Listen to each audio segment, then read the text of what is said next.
When I first noticed the two men approaching my front porch in pressed shirts and clipboards, I assumed they were either salesmen or local inspectors. Their demeanor carried an odd mix of confidence and false authority, and before I even greeted them, they announced that they represented the Homeowners Association and were here on official business. The words caught me off guard because I had lived in the neighborhood long enough to know that there wasn't an active HOA. My first thought was that perhaps some kind of committee had been revived without much notice, but within seconds, the way they spoke and carried themselves triggered a sense that something was deeply off. They didn't bother with pleasantries. Instead, they began listing supposed violations, speaking in a tone that was half threatening, half condescending, as if they expected compliance through intimidation. This was the beginning of what I would soon realize was a carefully planned scam. Fraudsters often rely on appearances to gain trust. They dress professionally, throw around official-sounding terminology, and count on most people not questioning the authority they present. In this case, the men had printed badges and generic documents stamped with what looked like seals of approval. At a quick glance, these props might have seemed legitimate to someone who wasn't paying close attention. They even used phrases like final notice, lien process, and seizure of property, all meant to trigger fear and urgency. The tactic is psychological. Overwhelm a person with technical language, present fake deadlines, and make the victim feel as if resistance will only make things worse. The key thing to understand is that scammers thrive on two vulnerabilities: lack of knowledge and fear of confrontation. Many homeowners don't fully understand how property ownership laws work or what HOAs actually have rights. This makes them easy targets for imposters who seem confident and prepared. For example, a legitimate HOA does have the ability to enforce community standards if one is legally established, but no HOA can just show up unannounced and declare they're confiscating someone's home. That requires lengthy legal processes, court orders, and verifiable documentation. Yet in moments of stress, homeowners may forget these facts. Fear pushes logic to the side, and scammers know this. What made this situation even more disturbing was the way they tried to create urgency. They told me my home was already under review for seizure due to unpaid fees and violations, and that if I didn't comply with their demands on the spot, I could be locked out of my property. They waved around fake legal-looking documents with page after page of jargon, hoping I would feel overwhelmed and simply agree. This is another hallmark of fraud, drowning the victim in paperwork that looks too complicated to challenge. The truth is, any legitimate legal notice related to property ownership comes through the courts or certified mail, never from two strangers knocking on your door and demanding immediate compliance. For educational purposes, it's important to recognize the red flags in this kind of situation. First, any claim that an HOA can seize property instantly is false. Legal property transfer is a lengthy process governed by courts and county records. Second, real HOA officers, if they exist in your neighborhood, should be easily verifiable through county filings or online records. Third, intimidation and threats are never the tools of legitimate authority. If someone approaches with aggressive behavior, that is often a sign they're trying to manipulate rather than enforce. Finally, scammers tend to create urgency. They'll claim you must act immediately to avoid losing your home or paying huge fines, but in reality, any legitimate process would give you time to review, appeal, and verify the claims. In my case, these men had no idea that the house they picked belonged to someone trained to stay calm under pressure. But the larger lesson is that you don't need to be a retired Navy SEAL to handle situations like this effectively. Awareness, skepticism, and knowledge are the strongest tools any homeowner can have. Knowing how legitimate processes work allows you to spot lies quickly. Staying calm prevents the fear response that scammers try to exploit, and remembering that your home and property rights are protected by law can help you stand firm against intimidation tactics. By the time these so-called officers finished their rehearsed speech, I knew exactly what I was dealing with: con artists running a property seizure scam. The confrontation was only beginning, but the most important part of this experience was recognizing the threat for what it was before it escalated. That awareness is something every homeowner should develop, because scams like these are becoming more common, and the best defense starts at the very first knock on the door. When those two men continued pressing their claims, speaking in increasingly forceful tones, I felt a familiar calm settle in. Years of training in the Navy had conditioned me to see past the noise of a situation and focus on the details that mattered. In high-pressure environments, whether on a deployment or in a tense encounter at home, the first skill that comes into play is situational awareness. Instead of getting caught up in their threats, I observed their body language, the inconsistencies in their story, and the way they tried to control the interaction. That awareness gave me an edge, because scammers rely on panic to get the upper hand. If you stay calm, you can start to notice the cracks in their performance. One of the most valuable lessons drilled into me during my service was that stress doesn't have to dictate behavior. Under pressure, most people either freeze, fight, or flee. Training teaches you to pause, assess, and respond deliberately. I wasn't about to be provoked into anger or bullied into compliance. I listened carefully to what they were saying, not so I could argue point by point, but to identify where their story fell apart. This is something anyone can apply. When faced with a person trying to intimidate you, taking a mental step back and analyzing instead of reacting keeps you in control of the situation. Another aspect of training that proved useful was reading intent through behavior. These men claimed to be officials, but their mannerisms told another story. Their eyes darted around, scanning the driveway and windows as though they were more interested in casing the property than enforcing rules. They interrupted each other, stumbled over legal terms, and avoided answering direct questions. These are subtle cues that someone is not who they claim to be. In security and law enforcement circles, we call these tells, and they can reveal deception even when the words sound convincing. For homeowners, this means paying attention not just to what is being said, but how it is being said. Real officials carry themselves with consistency and professionalism, while fraudsters often slip up in ways they can't control. Communication is another area where training makes a difference. Instead of raising my voice or showing fear, I spoke slowly and directly, asking for identification, documentation, and contact information for their supposed organization. This was not just for my benefit, but also to send a message. I wasn't someone they could push around. In high-stress situations, tone of voice and choice of words matter. Clear, firm communication establishes boundaries and signals confidence. For anyone facing potential fraud, the lesson here is to stay polite but assertive. Don't argue endlessly, but don't comply blindly either.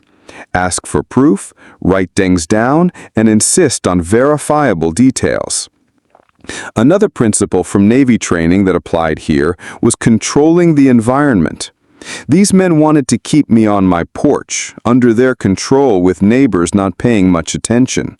I shifted the dynamic by suggesting we continue the conversation only after I contacted the sheriff's office for verification. That changed the balance of power. Suddenly they weren't in control of the encounter, I was.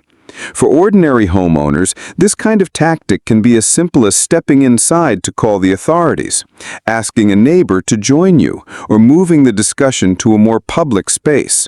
Fraudsters hate exposure, and the moment you signal that you are involving others, their confidence usually falters. Perhaps the most important piece of training that helped was the discipline not to escalate the situation unnecessarily. While I was prepared to defend myself if things turned physical, I understood that my primary objective was to protect my home and expose the fraud without creating new problems. In tense encounters, overreacting can lead to consequences just as damaging as the scam itself. Remaining calm, documenting everything, and involving legitimate authorities is the smarter path. What this experience highlighted is that you don't need to have military training to apply these principles. Anyone can practice situational awareness by slowing down and observing carefully. Anyone can learn to stay calm under pressure by rehearsing responses instead of panicking. Anyone can use firm communication to set boundaries and demand proof. And anyone can change the environment by involving others or moving to a safer location. These skills don't just protect you from scams, they're useful in everyday life when dealing with pushy salespeople, aggressive strangers, or any situation where someone tries to manipulate you. In the end, my training didn't just help me handle 2 con men at my doorstep.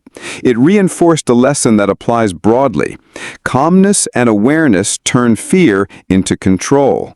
By not giving them what they expected, panic and compliance, I took away their advantage before the situation could spiral further. As the conversation dragged on, the 2 men kept circling back to the same claims. My house was supposedly in violation of association rules, I owed thousands in unpaid fees, and unless I cooperated, they would begin the process of confiscating the property. At this point, I had already identified their act as a scam, but recognizing a scam and proving it are 2 different things. What mattered next was exposing their lies in a way that not only protected me, but also ensured they couldn't simply walk away and try the same tactic on another neighbor. This is where methodical questioning and evidence gathering came into play. And these are tools that anyone can use when faced with suspicious claims. The first step was to challenge them on specifics. Scammers rely heavily on generalities. They say things like, "Your account is delinquent," or "This is your final notice," but they often can't provide concrete details. I asked them for the name of the HOA they claimed to represent, the date it was legally established, and the location of its office. Instead of answering directly, they mumbled and redirected back to their script about overdue fees. This was a red flag. Any legitimate organization should be able to provide clear answers and contact information without hesitation. If you ever find yourself in this type of situation, remember, specific questions force imposters off script, and when their answers crumble, their authority collapses with it. The second step was to demand written proof. They had documents, but on closer inspection, the papers were full of vague wording, official-looking stamps, and references to statutes that didn't exist. One even cited a State Property Compliance Act that, to my knowledge, was fictional. I requested copies for my records, which put them on the defensive. Scammers hate when a potential victim insists on documentation, because they know their papers won't hold up to scrutiny. If someone shows up with legal documents, you have the right to examine them carefully, verify them through official channels, and take time before agreeing to anything. No genuine authority will deny you that right. At this stage, I also made sure to document the encounter myself. I discreetly recorded details of their appearance, the license plate of their vehicle, and portions of the conversation. Collecting evidence isn't just for self-protection, it's crucial for stopping fraud at the community level. Law enforcement can take action more effectively when victims provide specifics rather than vague reports. Even something as simple as writing down names, times, and descriptions can make a difference. For homeowners, the lesson here is clear. Never rely solely on memory in a stressful moment. Keep a record, whether by notes, photos, or recordings, whenever possible and legal in your state. Once I had enough to demonstrate the inconsistencies, I brought in the ultimate test, verification. I stepped back inside my home, called the county recorder's office, and asked about any liens or claims filed against my property. The answer was immediate. There were none. This confirmed what I already knew. The men were fabricating everything. When I returned outside and calmly told them that I had contacted both the county office and local law enforcement, their tone changed instantly. The arrogance drained from their voices, replaced with nervous excuses. They muttered something about a clerical mix-up and made moves to leave. That's another clear sign of fraud. When pressed with verifiable facts, scammers retreat rather than escalate legally. The educational takeaway here is that fraud unravels under scrutiny. The best defense is not aggression, but verification. Always cross-check claims with official records. Whether it's a supposed lien, a tax debt, or HOA violations, the truth is documented in government offices, not on the clipboards of 2 strangers. By shifting the power from their fabricated narrative to hard evidence, you take control of the situation. Another valuable principle is community awareness. I didn't stop at exposing the scam for myself. I immediately notified my neighbors, explained what had happened, and encouraged them to be cautious if approached by anyone claiming similar authority. Fraudsters often work a neighborhood systematically, hoping someone will crack under pressure. By spreading awareness, you reduce their chances of success. For others, this means if you uncover a scam, don't keep it to yourself. Inform your local community, neighborhood watch, or online group so others are prepared. By the time the authorities arrived to take my report, the so-called HOA officers had vanished, but they left behind a trail of evidence that was now documented and in the hands of the proper people. I had not only protected my home, but also contributed to dismantling a scam operation that could have harmed others. What this part of the experience made clear is that exposing fraud requires a balance of skepticism, patience, and documentation. Instead of reacting emotionally or brushing it off, you methodically peel back the layers of deception until the truth is undeniable. And once exposed, fraudsters lose the very thing they rely on most, the illusion of power. When the dust settled and the fake HOA officers were gone, I realized that what had just unfolded at my doorstep wasn't only about protecting my own house. It was about protecting an entire community from a type of scam that preys on fear, confusion, and lack of knowledge. Fraudsters succeed when people don't know their rights or when they assume someone else will deal with the problem. That's why the most important part of this experience wasn't just shutting down two con men, it was drawing lessons that others could use to avoid falling into the same trap. The first lesson is that vigilance is non-negotiable. Homeownership comes with responsibilities, but it also comes with protections. Scammers take advantage of the fact that many people aren't fully aware of what an HOA can or cannot legally do or how property law actually works. For example, no HOA, real or fake, can simply confiscate your home without a lengthy legal process that involves filings, hearings, and a court order. Any claim to the contrary should immediately raise suspicion. For community members, this means taking the time to educate yourself on local property laws, knowing whether your neighborhood actually has an HOA, and keeping important documents like your deed and tax receipts easily accessible. Knowledge is the first shield against intimidation. The second lesson is documentation. In my encounter, I made sure to record details, gather evidence, and verify their claims with the county. This was not just to protect myself legally, but to ensure that, if needed, law enforcement had a clear trail to follow. Too often, scammers rely on people being too flustered or embarrassed to report what happened. But the truth is, the more information you share, the stronger the case against these operations. For anyone in a similar situation, it's wise to keep a folder, digital or physical, of any suspicious notices, phone calls, or visits. Even if something turns out to be harmless, documentation helps you see patterns and gives you confidence in dealing with future encounters.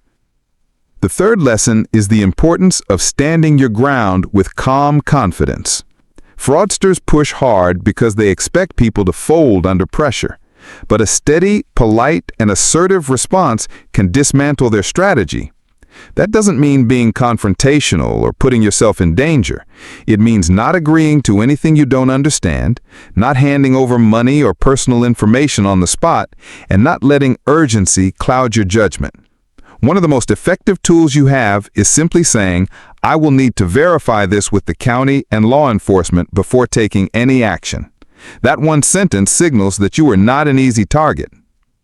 Perhaps the most valuable lesson, however, is that safety grows stronger when the community works together. If I had kept this experience to myself, the same men might have knocked on a neighbor's door and found someone more vulnerable. By sharing the incident, warning others, and encouraging them to be skeptical, I reduced the likelihood that the scammers could return successfully. Every neighborhood benefits when people look out for each other. This can be as simple as creating a group chat for residents, organizing occasional meetings, or sharing alerts when something suspicious happens. Fraud thrives in silence and isolation. It withers when neighbors are informed and connected. Another key takeaway is knowing when and how to involve the authorities. Too often people hesitate to call the police or local offices because they don't want to cause trouble or appear overreactive. But reporting suspicious activity is not overreacting. It's a civic responsibility. Law enforcement would much rather investigate and confirm that everything is fine than miss an opportunity to stop a scam in progress. For homeowners, this means trusting your instincts and remembering that it's always better to check than to regret later. Finally, there's the lesson of preparation. You don't need military training to protect yourself, but you can adopt the same mindset of readiness. That might mean rehearsing how you'll respond to suspicious visitors, teaching your family members not to give out information, or keeping a list of official contacts handy. Preparation reduces panic, and panic is exactly what scammers count on. What happened at my home was unsettling, but it also became an opportunity to remind myself and my neighbors that ownership of a house is not just about walls and a roof. It's about the right to feel secure and to defend that security with knowledge, vigilance, and unity. Fake HOA officers tried to intimidate me, but what they didn't understand is that scams fall apart when they meet preparedness. And preparedness is something every homeowner, not just a retired Navy SEAL, can practice and pass along.